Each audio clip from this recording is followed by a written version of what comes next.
여러분의 가정은 지금 어떻습니까? 주일이 되면 부부가 두 손을 꼭 잡고 교회 가서 예배도 잘 드리고 봉사도 잘하고 계십니까? 아니면 내 배우자가 너나 예수 잘 믿고 천국 가라, 나는 내 맘대로 살다가 지옥에 가든 말든 상관 마라 하고 있지는 않습니까? 그래서 믿지 않는 내 배우자의 구원을 위해 얼마나 애통해 하십니까?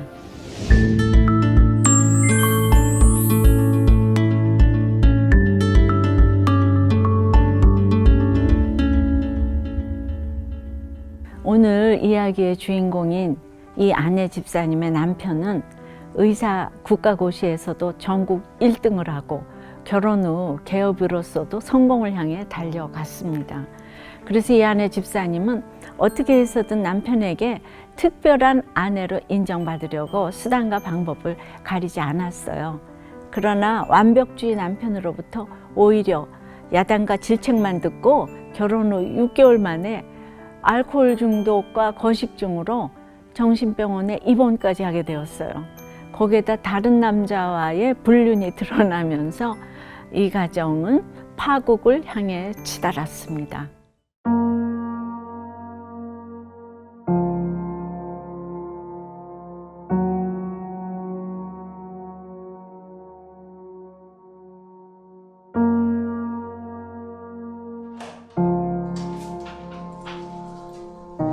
조심히 다녀오세요. 고마워. 오늘 대한이네 부부 오는 날인 거 알지? 아, 그럼요. 걱정 마세요. 저녁 맛있게 해놓고 기다릴게요. 잘 부탁해.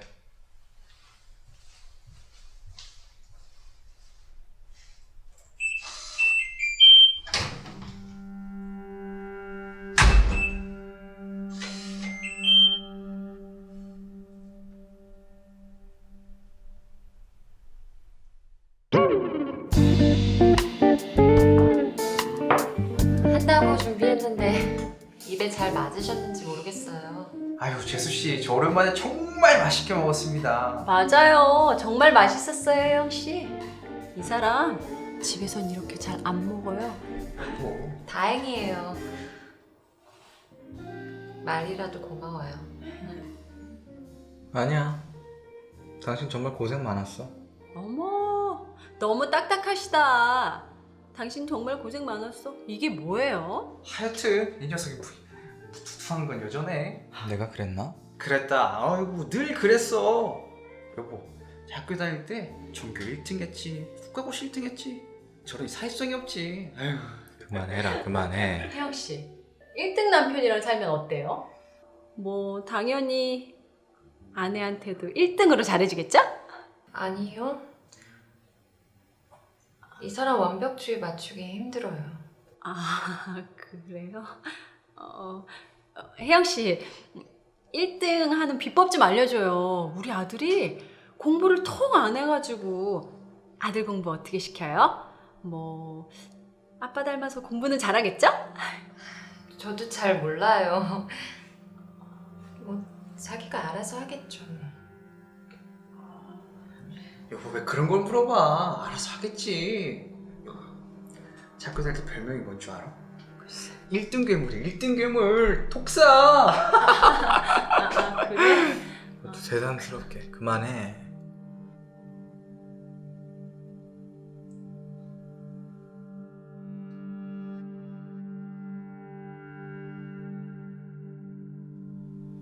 야,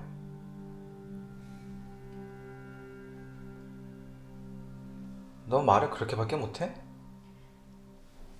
내가 무슨 말을 했는데? 뭐? 이 사람 완벽주의 맞춰주느라 힘들어요. 너는 네 아들이 무슨 공부하는지도 몰라? 내 말은 그런 뜻이 아니고, 내 말은 그런 의미가 아니었어. 내가 친구들 앞에서 창피해서. 잘 들어. 나는 항상 인류였고 내 가족은 반드시 인류가 되어야 해. 알았어?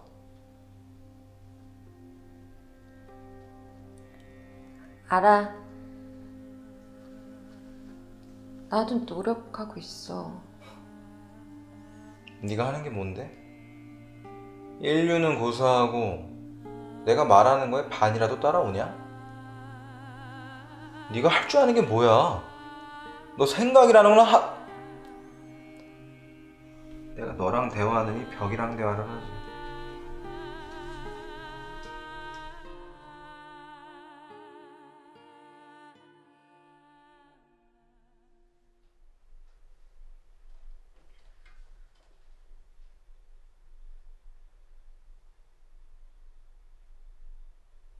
그래.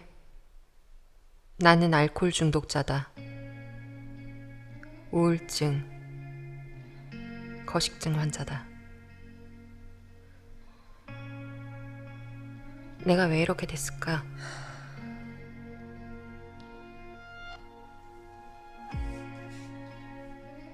분초 단위로 계획표를 짜서 연습시키는 무서운 엄마를 피하고 싶어 유학을 준비했지만 실패했고,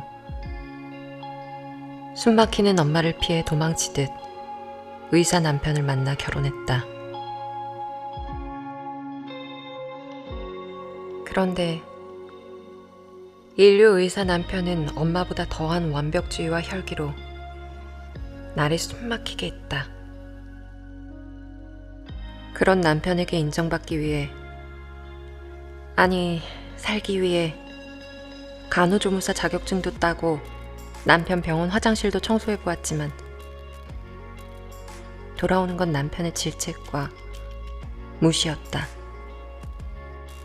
엄마에게는 감추고 싶은 딸, 남편에게는 수치스러운 아내였다. 알코올 중독과 거식증으로 나의 몸무게는 38kg까지 빠졌고 나는 결국 선을 넘고 말았다.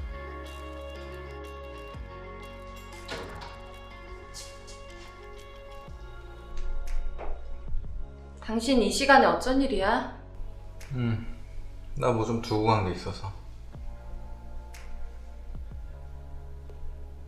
당신 어디 가? 친구 좀 만나고 오려고.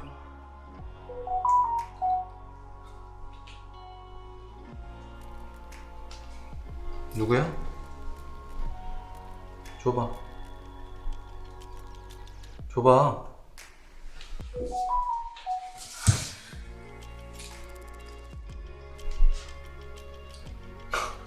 뭐?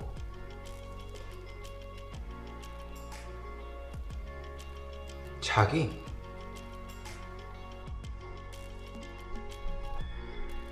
여보, 그게 아니라 하다 이제 바람까지 피냐? 어? 당신 마주치기 너무 힘들어서 그랬어.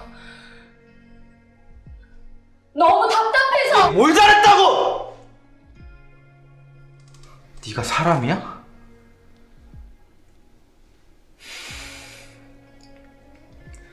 더 이상은 나도 못 참겠다.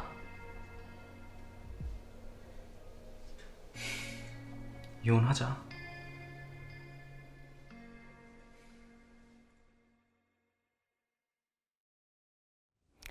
드라마에서 보셨다시피 이 집사님 부부는 겉으로 보기엔 정말 남부러울 것 없는 가정이었어요. 남편도 의사로서는 대단한 성공을 거두셨어요. 아내 집사님도 어떻게 해서든 특별한 아내로 인정받으려고 열심을 냈어요. 내조한답시고 간호조무사 자격증을 따고 남편 병원 화장실 청소까지 도맡았죠. 그러나 완벽주의 남편으로부터 돌아오는 것은 야단과 질책과 무시뿐이었어요. 그러니 이 아내가 얼마나 스트레스가 많았겠습니까? 그 답답함을 푼답시고 술을 찾다가 결국 결혼 후 6개월 만에 알코올 중독과 거식증으로 정신병원에 입원까지 하게 되었어요. 여러분, 결혼 6개월이라면 한창 깨소금이 쏟아질 때 아닙니까? 그러니 이 남편의 마음이 또 얼마나 어려웠겠습니까? 알코올 중독인 아내가 숨긴 술병을 찾는 게 하루 일과가 되었어요. 그러다 어느 날에는 아내 집사님이 인터넷 동호회에서 알게 된 남자들에게 사랑을 갈구하며 보낸 문자를 보게 되었어요. 이런 결정적인 단서를 잡았으니 그야말로 이혼할 절호의 기회가 아닙니까? 이것을 빌미로 남편은 아내에게 이혼장을 들이밀었어요. 무릎 꿇고 용서를 빌던 이 아내 집사님은 친정어머니도 아니고 시어머님의 손에 이끌려 우리들 교회로 오게 되었습니다. 너무 훌륭하시죠? 예. 남편도 이혼 서약서에 도장 찍기 전에 한 번만 같이 예배 드리자는 이 아내의 간청에 못 이겨 교회에 첫 발을 내디뎠습니다. 그러나 남편의 마음속에는 그래, 이혼은 안 할 테니 너나 교회 잘 다녀라. 나는 내 맘대로 살겠다는 생각이 여전했죠. 그리고 소중한 내 시간을 병든 아내 때문에 허비한다는 원망과 억울함으로 매일같이 아내에게 욕을 퍼부었어요.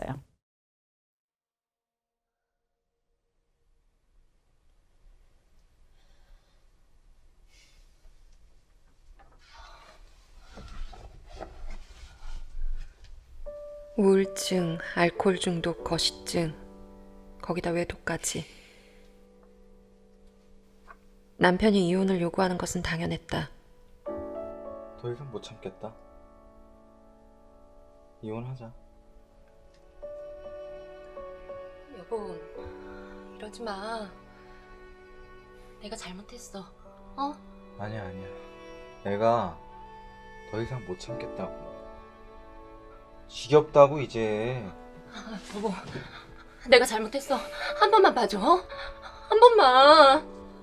그만해. 모든 것이 드러난 나는 살 소망이 없어 자살 시도하길 수차례. 내가 진짜 이렇게 빌게. 한 번만. 내가 너한테 기회 한두 번 줬냐? 그렇게 끝일 줄 알았던 내 인생에 주님이 찾아오셨다.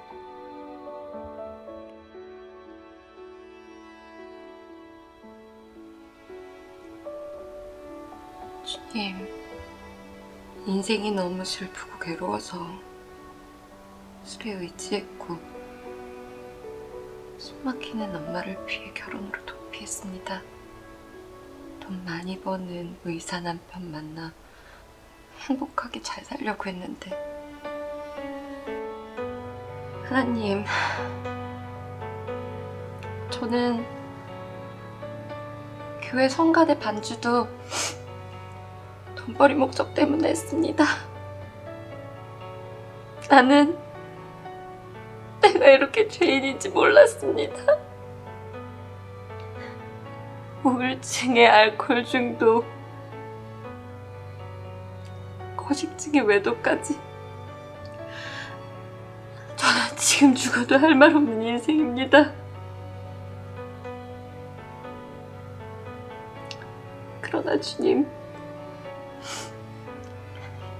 이런 저를 불쌍히 여기시어 말씀의 공동체로 보내주시고 살려주시니 너무나 감사합니다. 나는 시어머니를 통해 우리들 교회로 인도함 받게 되었고 말씀을 보며 내 죄를 깨닫고 회개하게 되었다. 모든 중독이 끊어지고 말씀으로 살아난 나는 남편이 더 이상 무섭지 않았다. 오히려 남편의 구원을 위해 기도하고 적용할 수 있는 힘을 얻었다. 오직 이혼을 위해 교회 나오는 남편은 끝없이 불평했다. 끝없는 남편의 불평이 곧 나의 회개가 되어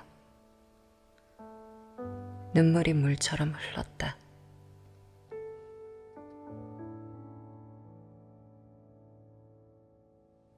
우리는 이혼하지 않았다.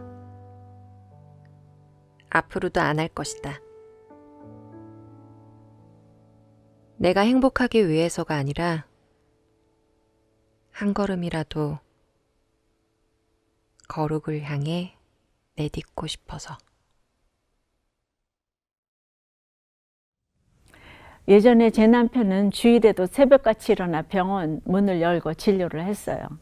제가 교회 가자 그러면 내가 주일에 출산을 돕지 않으면 주일에 태어나는 아이는 누가 받아주느냐 했죠.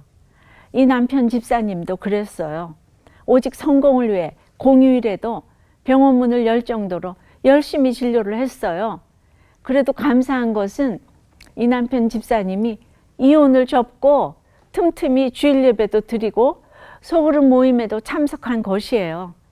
지체들의 죄 고백을 듣고는 내가 왜 이런 찌질한 이야기를 듣느라 이 귀한 시간을 이런 데 써야 하느냐며 아내에게 온갖 불평을 해댔습니다. 그러면서 온종일 환자 보며 돈 버느라 수고한 내가 너 같은 중독자를 만나서 쉬지도 못하고 이 고생이다라며 혈기를 부렸습니다. 그러다 결국 교회를 떠나버리고 말았어요. 그런데 하나님이 택한 백성을 그래 너 맘대로 살아라 하시며 가만히 내버려 두시나요? 교회를 떠난 지 10개월 만에 이 남편 집사님은 허리 디스크가 파열되어서 응급수술을 받는 사건으로 다시 돌아오게 되었어요. 그런데 여러분, 이 남편 집사님이 하나님 품으로 다시 돌아온 날 설교 말씀이 궁금하지 않으세요?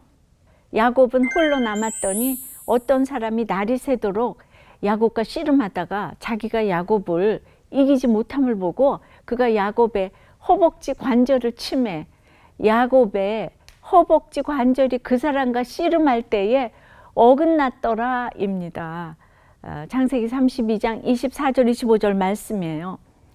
이 말씀을 듣는 순간 남편 집사님은 야곱처럼 하나님의 천사와 씨름하는 자신의 모습을 직면하게 되었어요.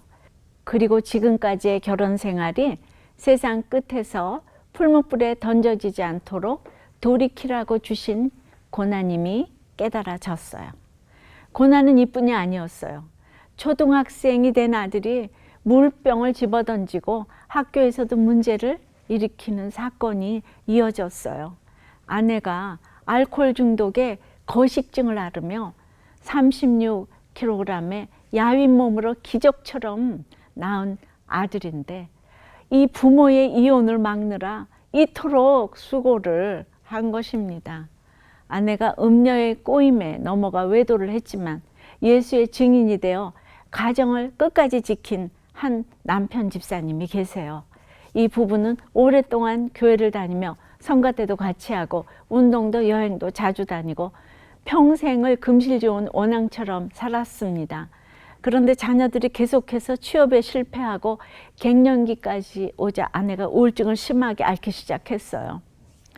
그런데 이 아내가 초등학교 동창회에 나가면서 그 심하던 우울증이 없어지고 표정도 밝아지기 시작했답니다. 그래서 너무 좋았는데 문제는 이때부터예요. 어느 날인가부터 이 아내가 남편에게 각방에서 잘 것을 요구하고 운동도 여행도 함께 가기를 거절하더랍니다. 이를 수상히 여긴 남편 집사님이 뒷조사 끝에 아내의 외도를 확인하게 되었어요. 그러니 여러분, 절대 남녀가 함께하는 동창회를 나가면 안 됩니다. 이 얘기가 30, 40대 젊은 부부 얘기가 아니에요. 머리카락이 하얗게 물든 초로에 접어든 남편 집사님의 간증이에요. 이 집사님도 처음엔 지금 내가 혹시 꿈을 꾸고 있는 게 아닐까 싶었어요. 그러나 곧 외도한 아내에 대한 분노와 억울함과 복수심으로 지옥 속에 빠져서 고통과 슬픔의 시간이 시작되었습니다. 그리고 의처증 증세까지 나타나 이 상담소, 저 상담소를 찾아다니며 심리, 치유, 교육 상담까지 받았어요. 거기서 나온 결론은 딱 한 가지, 아내와 각자의 길을 가라는 것이었어요. 한마디로 이혼하라는 것이죠. 이 집사님도 처음엔 그 길밖에 없다고 생각했습니다.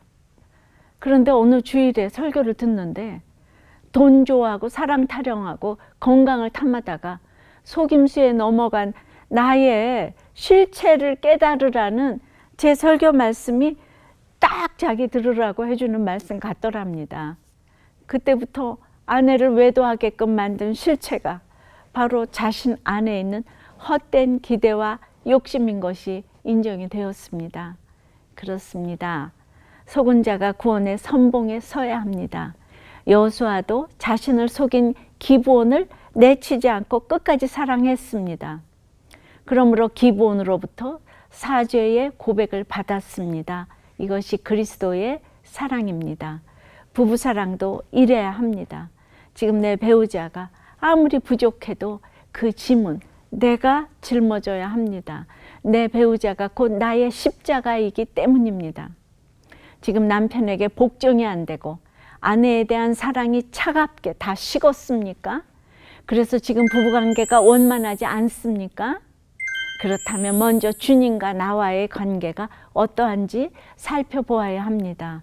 부부 문제든 자식 문제든 하나님이 시련을 주시는 목적은 오직 한 가지, 나를 낮추고 거룩하게 하시려는 것입니다. 부부싸움을 해도 그렇습니다. 믿는 가정 안에서 일어나는 부부싸움은 영적 전쟁입니다. 그러므로 서로 치고받고 피 흘리는 육적인 전쟁을 치러서는 안 됩니다. 부부싸움의 대상은 결코 내 배우자가 아니에요. 내 가정의 믿음을 허물기 위해 총골기하고 있는 사탄의 정체를 보아야 합니다. 그 사탄과 싸워야 합니다. 그러므로 남편을 이기고 아내를 이기는 것이 부부싸움의 목적이 되어서는 안 됩니다. 이스라엘 백성이 출애굽하여 요단강을 건넌 후 요리고에 도착했을 때 하나님은 총칼 들고 싸워서 정복하라고 하지 않으시고 성 주위만 돌라고 하셨어요. 게다가 외치지도 말고 심지어 입에서 아무 소리도 내지 말라고 하셨습니다. 하지만 이게 무슨 작전입니까? 백성들이 이 명령을 이해할 수 있었겠습니까? 적들을 향해 돌격하지 말고 그저 침묵하고 기도만 하며 여리고 성을 빙빙 돌라니요. 마지못해 여리고 성을 돌면서 궁시렁댄 사람들이 얼마나 많았겠습니까? 내 배우자가 말도 안 되는 소리를 하고 있는데 여러분 같으면 아무런 대꾸도 하지 않고 입을 닫은 채 인내할 수 있습니까? 그러나 여러분, 이스라엘 백성이 여리고 성을 돌 때 장정만 60만 명이라 했으니 그 수가 적어도 200만 명은 되었지 않겠습니까? 그들이 여리고를 돌며 저마다 의견을 내었다면 과연 여리고 성을 정복할 수 있었겠습니까? 이 전쟁은 백전백패할 수밖에 없었을 것입니다. 그러므로 우리도 침묵할 때와 외칠 때를 분별할 수 있어야 합니다. 부부싸움도 마찬가지예요. 그래야 피차 승리할 수 있습니다. 아니 내가 입이 없어? 내가 왜 말을 못해? 여기가 공산당이야? 하고 내 목소리를 높이고 내가 더 잘났다. 나는 잘못한 게 하나도 없다고 생각할수록 순종이 안 되고 복종이 안 되기에 피 터지는 전쟁을 날마다 치를 수밖에 없는 것입니다. 믿지 않는 강팍한 남편이 있다면 교회 가자 하며 주일 아침마다 떠들고 전쟁을 치를 것이 아니라 잠들어 있을 때 조용히 손을 얹고 기도해 보세요. 도무지 무너지지 않을 것 같은 성이라 할지라도 언젠가는 스르르 무너질 것입니다.